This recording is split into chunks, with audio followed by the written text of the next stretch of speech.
Уважаеми колеги, родители, деца, щастлив съм, че отново сме заедно през новата учебна 2024-2025 година. Отново ще бъдем заедно в българските училища, детски градини, основно в София, но и не само, тъй като още от миналата година започнахме да работим с много колеги от цялата страна. Няколко са основните инициативи, които организираме за всички вас през тази учебна година.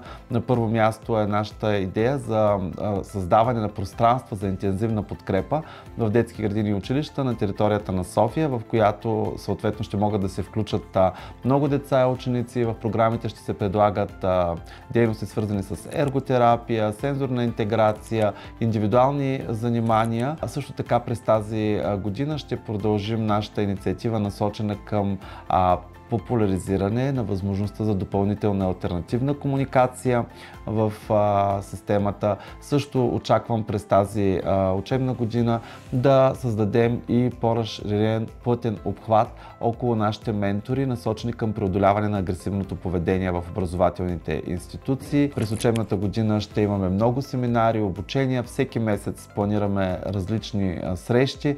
Също така ще имаме и студио, в което ще излъчваме всеки месец различни теми, насочени и свързани с приобщаващото образование. През тази учебна година ще заработи една наша нова инициатива, всъщност изнесеното ни пространство в 124-то училище, което ни беше предоставено с любезното съдействие на столичната община, и всъщност там ще съответно реализираме за първи път нашата програма по ерготерапия, която се разширява до 4-ти клас. През годините сме имали страшно много интерес към нея. Планираме и няколко национални обучения, в които ще могат да участват колеги от цялата страна.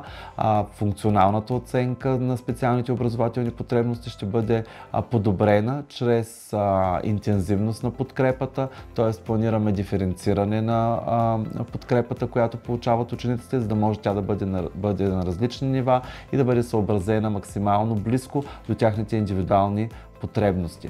Вярвам, че и през тази година всеки един от вас ще намери възможност да комуникира с нас, да прави своите предложения и ние ще бъдем на линия тук заедно с аз и с моите колеги, разбира се. Край на учебната година ще завършим отново с нашата традиционна лятна програма, която тази година ще се проведе за 10-ти юбилеен път и в нея готвим нови и различни изненади. Пожелавам на всички много успех, здраве и наистина една успешна нова 2024-2025 учебна година.